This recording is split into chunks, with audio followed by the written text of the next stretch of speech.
Hey, what's up, YouTube? My name's Ralph, and today we're going to be talking about how the YouTube algorithm controls you and what the law can do about it. But before we begin, remember to hit that like button, smash that subscribe button, and hit that notification bell. Now, in our presentation, the question we're going to be answering today is, does YouTube exert enough control over its consumers to be liable for abetment of deeds or crimes for its consumers? And just pause right here to see the flow of our presentation. Did you know that YouTube's recommendation algorithm drives 70% of what you watch on YouTube? Let's dive into how that works. The first thing to understand is that YouTube faces two unique problems, which differentiates its recommendation system from others in the industry. Firstly, the algorithm has to work on a very large scale, since YouTube has an insanely large number of videos uploaded on its platform.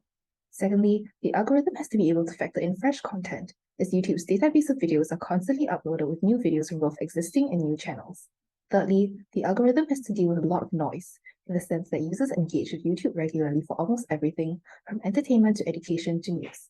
This makes it difficult to understand a user's interests on the platform and makes the recommendation highly complex compared to platforms where the users only consume a single genre of content, such as Spotify or Netflix. To provide such customized curation, YouTube's recommendation algorithm has to constantly evolve, learning from consumers' behavioral signals to determine user satisfaction with a particular video. Briefly, we can look through the history of YouTube's algorithm. For the first 6 years, videos that attracted the most views or clicks were recommended. However, this led to an increase in misleading titles and thumbnails, aka clickbait, steadily decreasing user experience. In the next 2 years, the algorithm was adjusted to recommend videos that people spend the most time watching. This was based on the assumption that when people find videos valuable and interesting, they watch them for longer. From 2015 to 2016, YouTube began measuring viewer satisfaction directly with user surveys. It also prioritized direct response metrics like likes, shares, and dislikes.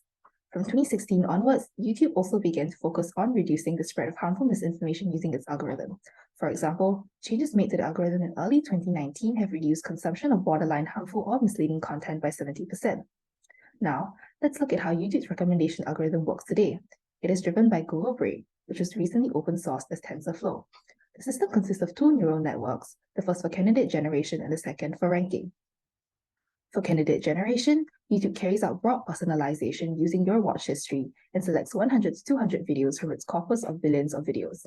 Collaborative filtering is used to sort the videos, the idea being to find consumers with similar watch profiles to make recommendations. This is known as A/B testing, which is done live. For example, consumers A and B on the screen have similar watch histories. The only difference is that consumer A watches comedy, but consumer B does not have comedy in his watch history. From this, the recommendation system expects that there is a higher probability of consumer B also being interested in comedy, and this mostly turns out to be correct. To train the model for candidate generation, both implicit and explicit feedback from consumers are used. Examples of each are shown on the screen. Demographics of the consumer is also taken into account. The second neural network is used for ranking the 100 to 200 videos in order. The system first uses logistic regression to score each video. A weighted variation of logistic regression with watch time as the weight for positive interactions and a unit weight for negative ones is used. Given a user-video pair, it will predict whether the user engaged with that video or not. This works out as the fraction of positive impressions is small compared to the total number.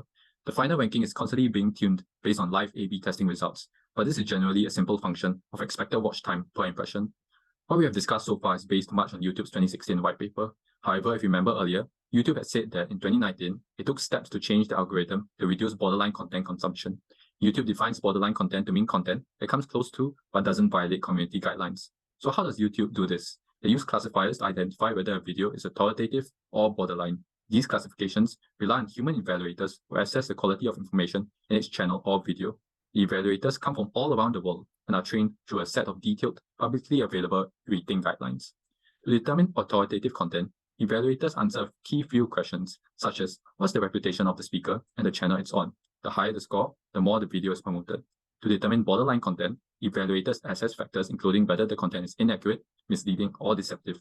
Any video classified borderline is demoted in the recommendations. These human evaluations then train YouTube's system to model their decisions, and YouTube now scales their assessment to all videos across the platform.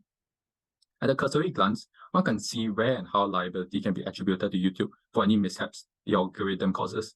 In candidate generation, the coders choose which explicit or implicit feedback is used to train the algorithm. Also in ranking, coders decide on what the main metric is used to rank the videos. For now, it's expected watch time. However, numerous issues arise relating to the deliberate creation of algorithm that's optimized to maximize the user's time spent on the app. There's been much debate on the negative implications of promoting longer form content to consumers and the resulting addictive behaviors that can develop. Additionally, in classifications, evaluators assess quality of information on videos and channels, which the algorithm relies on to determine what is borderline content. Issues may arise when evaluators are unable to accurately assess such content. This in turn may cause the algorithm to be unable to pick up on future borderline content, ultimately promoting it to consumers. YouTube's dark side could be affecting a child's mental health. Let's talk about that. Consumer behavior is shaped by platform control, using tools like incentive structures, user interfaces, and gamification strategies. This is the structure of our discussion. Content creators' behaviors affect users' behaviors. The algorithm is like a wildfire that undergoes a process to see what is the broadest amount of people that can enjoy the video. First, the video reaches a core audience that typically watches every video published by the creator. Then, it reaches a casual audience, is recommended to your niche group, to adjacent groups to your niche, and finally, to adjacent groups to those adjacent groups. Step 5 will be repeated until the video performs poorly, when it is recommended to people so far away from your target audience. Only videos that target your core audience will be picked up by the algorithm and begin the chain. Creators are forced to maintain a niche and post frequently to maximize potential hits, often at the expense of quality, which becomes a breeding ground for poor consumer behaviors. This causes further negative consumer behavior, which we'll now take a look at. First, we can look at YouTube addiction. It stems from 3 types of gratification when generated in excess. Content gratification is experienced when content aligns with consumers' interests and tastes.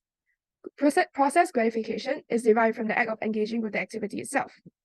Technology gratification is derived from using technology and enjoying the ease and convenience delivered. The Pew Research Center conducted a walk study. A video is selected at random from a list based on random criteria. Then, 1 of 5 videos is selected from the recommendation list. This step is repeated until a total of 5 videos are collected. On average, researchers' first videos were 9.5 minutes. Meanwhile, 5th videos average 15 minutes. YouTube algorithm recommends videos of longer lengths, prolonging the user's time spent on the site. This engages with consumers' process and content gratification. Clickbait and subliminal strategies are used to game the YouTube algorithm. We can look at the MrBeast formula here. The thumbnails represent how YouTube videos use these strategies. Using brightly saturated colors, exaggerated facial expressions, editing hyper-polished humans, and finally adding an absurd title. Content gratification is engaged with by catering to interests and taste closely and intensely. A sense of reward and pleasure is felt due to the release of dopamine in their brains, reinforcing the behavior of chasing more reward or more content. YouTube's user interface also uses seamless browsing, autoplay, and personalized recommendations to improve the experience for the consumer. These features engage with all 3 types of gratification, with emphasis on process gratification, by providing a stimulating and engrossing experience, releasing dopamine and encouraging prolonged YouTube use. With all this in mind, is YouTube addiction even real? YouTube addiction is not officially recognized by major mental health institutions, but is recognized in internet communities. Signs of addiction include excessive watch time, compulsive watching, and neglected responsibilities. Those that are more susceptible include addictive personalities, children, and teenagers. And the impacts will include negative mental health and physical health. Okay, so let's move on to YouTube Kids. So despite parents paying for YouTube Kids, these young children are often unable to avoid ads within influencer videos, for which YouTube is not responsible because influencers are not considered to be advertisements under their policy. Children also face difficulties when identifying such contemporary forms of advertising by influencers.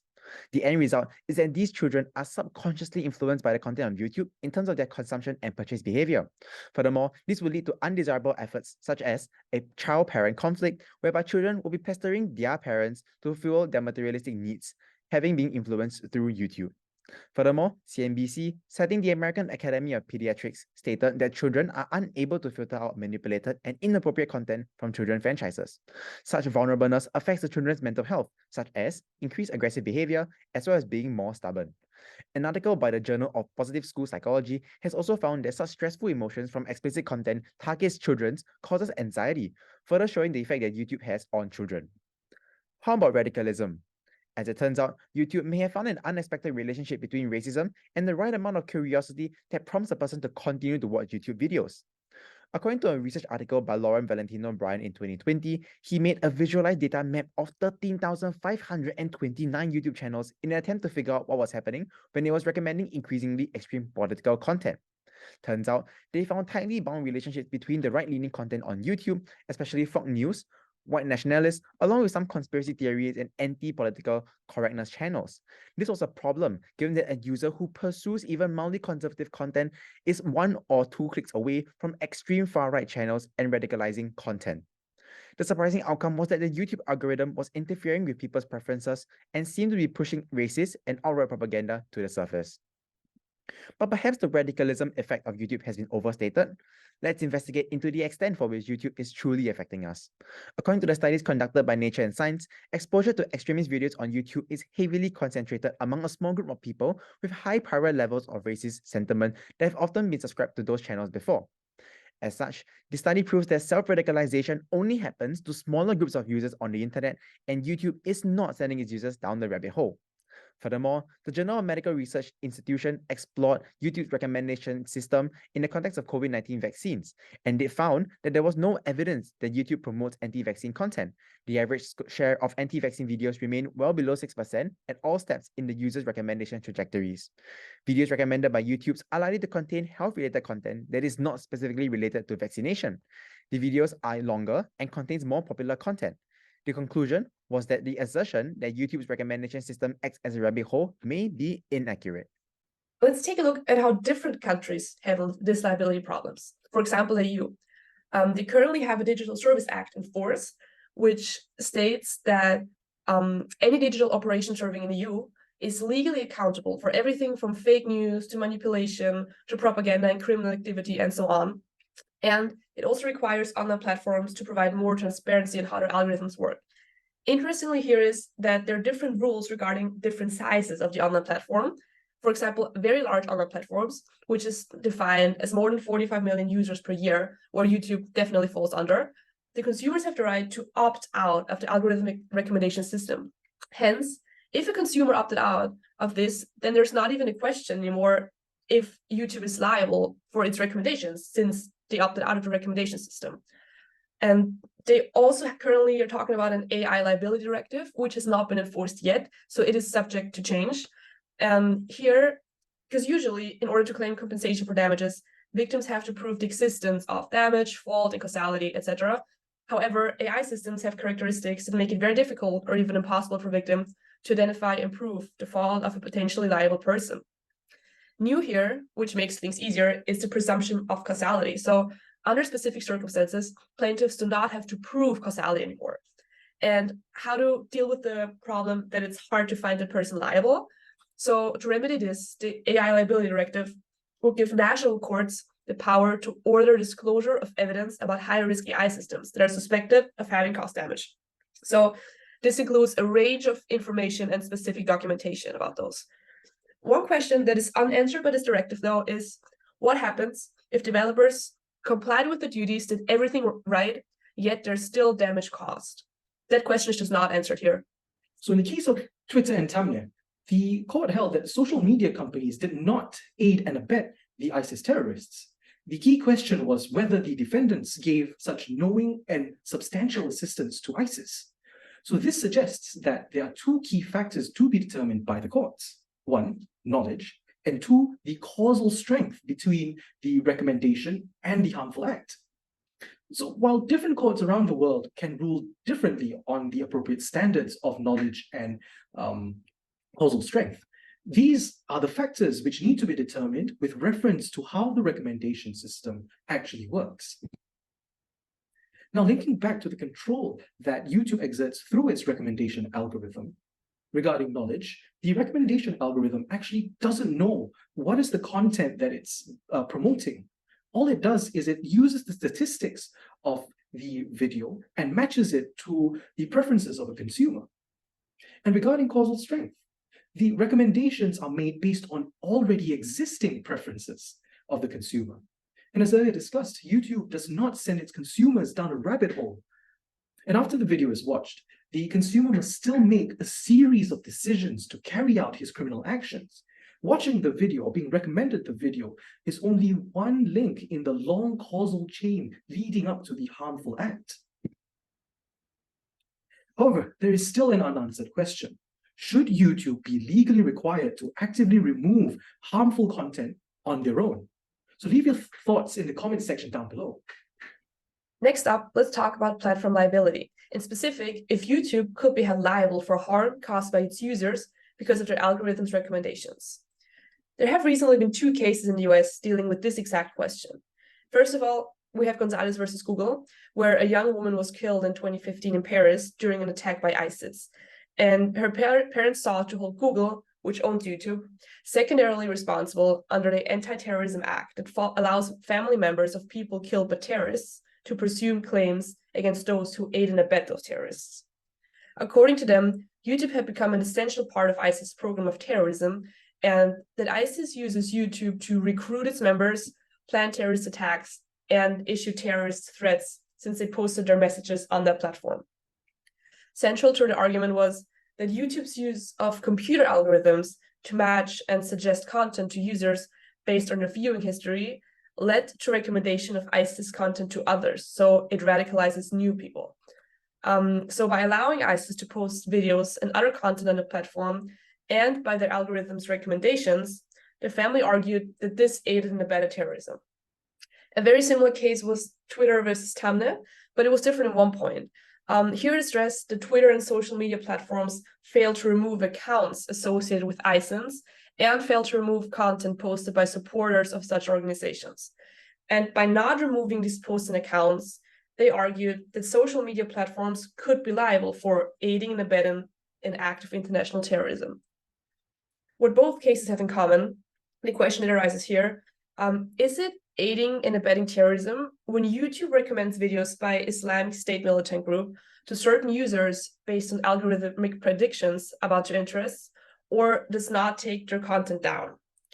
And the section dealing with platform liability is the US Section 230 of the Communications Decency Act. So what does Section 230 even say? It basically gives platform immunity for content posted by third parties.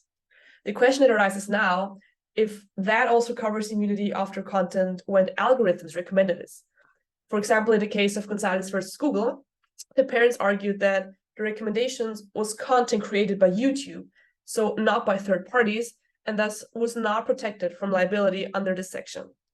And now to share a very interesting piece of legislation, China's regulatory approach to recommendation algorithms, which was passed in 2021. So China has a long list of different requirements that the algorithm companies has to comply with. A few of them you can see on the screen right now, such as adhering to mainstream values and protecting minors online, and my personal favorite. The recommendation algorithm has to actively spread positive energy, means it can only give good vibes. But what this means is that China not only regulates the results of recommendation algorithms, but also its methods and objectives.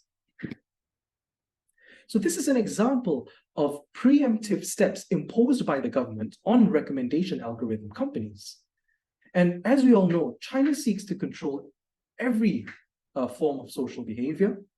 And by introducing these regulations, they have recognized the control that recommendation algorithms have in shaping behavior. And now, to conclude the presentation and answer the question that we posed at the beginning, YouTube does not exert enough control over adults to be liable for abetment of their harmful actions. But YouTube could conceivably be liable for shaping any harmful behavior of a child. And with that, I've been Ralph, and I'll see you in the next one. Peace.